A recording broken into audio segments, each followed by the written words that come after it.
Di masa pandemi, KUA Tanjung Tiram tetap melakukan pelayanan dengan maksimal meskipun pandemi COVID belum berakhir. Kantor Urusan Agama Kecamatan Tanjung Tiram, Kabupaten Batubara tetap memberikan pelayanan maksimal. Hal itu dilihat pada tahun 2021. Jumlah pernikahan berkisaran 500 pernikahan. Berikut ini bincang-bincang singkat bersama Kepala KUA Tanjung Tiram.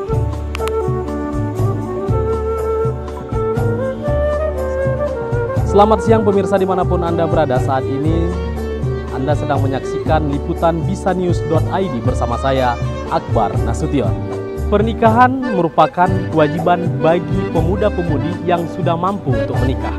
Jadi nanti kita akan berbincang-bincang kepada Bapak Kepala KUA Kecamatan Tanjung Tiram untuk membahas bagaimana cara pendaftaran pernikahan dan persyaratan-persyaratan untuk pendaftaran pernikahan tersebut.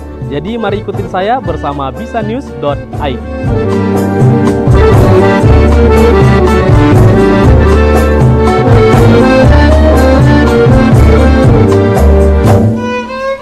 Baik, saat ini saya sedang bersama Bapak KUA Kantor Urusan Agama Kecamatan Tanjung Tiram bersama Bapak Saiful Azmi.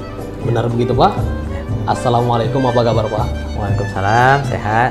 Ya, mungkin hari ini jadwal Bapak cukup padat Pak ya? Alhamdulillah. Ya, jadi namun di kepadatan Bapak pada hari ini sedikit kami dari bisanews.id ingin bertanya-tanya sedikit tentang bagaimana Bapak sebagai Kepala KUA Kantor Urusan Agama Kecamatan Tanjung Tiram ini Pak. Ya, untuk data tahun 2021 lalu berapa kira-kira itu Pak pernikahannya? Sekitar 500-an. 500-an ya Pak ya? 500-an. Itu untuk 1 tahun Pak? 1 tahun. 1 tahun. Jadi kira-kira berapa desa yang ada di Tanjung Tiram ini Pak? Kecamatan Tiram, 2 kelurahan, 8 desa. 2 kelurahan, 8 desa. Kecamatan Nibung Angus, 12 desa. 12 desa. Oh, jadi Nibung Angus sama Kecamatan Tanjung Tiram masih gabung Pak ya? Iya, masih gabung. Belum ada dari Kementerian Agama untuk memisahkan ya Pak? Belum ada. Kira-kira berapa lama lagi tuh Pak? Nggak bisa saya jawab. Oh, belum bisa dijawab Pak ya. Oke, jadi untuk 1 tahun ini ada sekitar 500 tadi Pak ya? Iya, 500. Per bulannya berapa itu? 50 sampai 50 lah ya. 50-an gitu Pak ya? 50-an. Ya. Oke, jadi 40-an lah. 40-an. Jadi bisa dikatakan cukup banyak ya pernikahan yang dilaksanakan di Kecamatan Tanjung Tiram ini. Jadi sedikit kami bertanya Pak, apakah untuk pelaksanaan pranikah di masa COVID ini ada sedikit beda dengan di tahun-tahun lalu Pak? Sama aja. Sama Hampir aja ya? sama, hampir sama ya. Mungkin lebih ditingkatkan kepada protokol kesehatan ya Pak? Iya, betul. Jadi untuk pemerintahan sendiri apakah pelaksanaan nikah itu diharuskan di rumah atau di kantor gitu Pak? Tidak ada keharusan, tergantung catin yang memilih tempat pernikahan. Oh iya, jadi ditentukan oleh pihak yang mau menikah gitu Betul, ya? betul. Tapi kalau untuk pernikahan di rumah mungkin protokol kesehatannya lebih ketat lagi ya Pak ya? Ya. Harus menggunakan masker dan menggunakan cuci tangan disediakan di sana gitu Pak ya? Ya baik. Untuk itu juga adakah hal-hal yang bisa Bapak jelaskan bagaimana untuk mendaftar nikah gitu? Pendaftaran nikah. Iya, cara pendaftaran nikah. Jadi bisa kepada masyarakat kita jelaskan apa-apa aja syarat untuk mendaftar nikah itu Pak. Syarat mendaftar nikah, pertama yang bersangkutan mengurus pengantar nikah atau NA dari desa. Pengantar nikah itu diminta dari desa Pak Dari ya? desa tempat tinggal masing-masing. N1, N2, N4, N6, atau N7. Setelah itu setelah dapat pengantar nikah dari desa, lampirkan fotokopi KTP, fotokopi KK, fotokopi KTP wali, fotokopi akta kelahiran, ijazah, fotokopi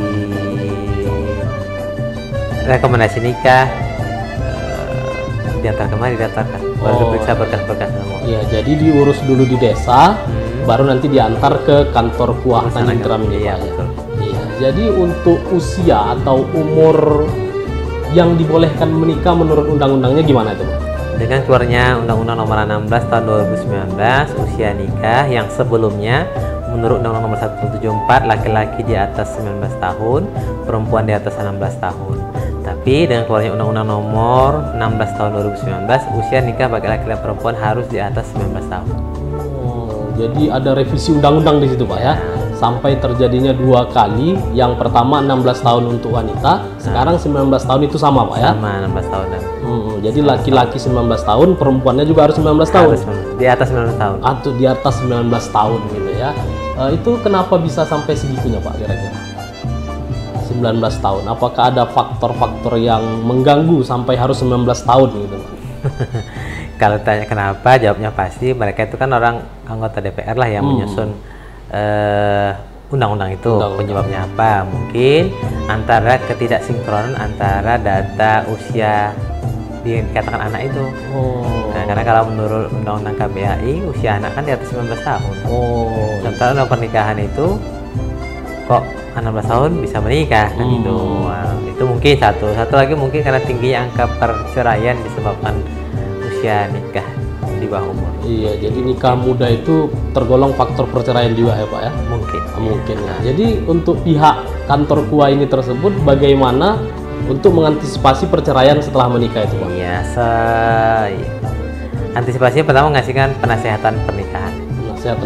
Dijelaskan apa tujuan mereka menikah, sampai kapan mereka menikah, dan diberikan juga tips problem solving untuk mengatasi permasalahan rumah tangga, serta juga tips untuk memperoleh rumah tangga yang bahagia, sakinah mawaddah warahmah. Jadi begitu. Mungkin kalau di bawah 19 tahun untuk KUA Tanjung Tiram ini langsung menolaknya Pak gitu Pak? Kami kasih surat penolakan dan disarankan untuk mengajukan dispensasi dari pengadilan agama. Jadi setelah ada dispensasi dari pengadilan, boleh menikah Pak? Baru bisa dicatatkan. Oh gitu, walaupun dia di bawah 19 tahun? Iya, baru. Iya, jadi begitu dia ya.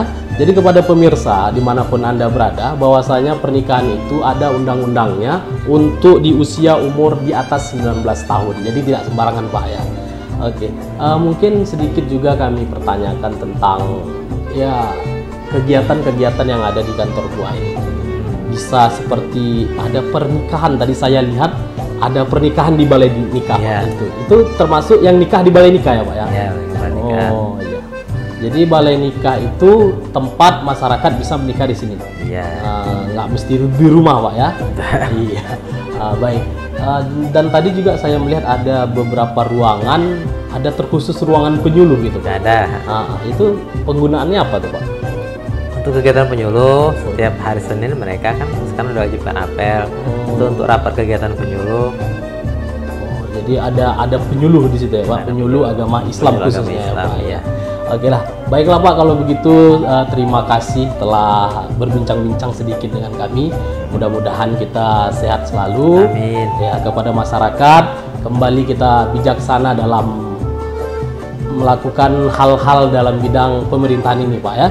Karena yang namanya pemerintah ini cukup untuk berbuat kepada masyarakat dan masyarakat juga harus berbuat. Terima kasih, bersama saya Akbar Nasution.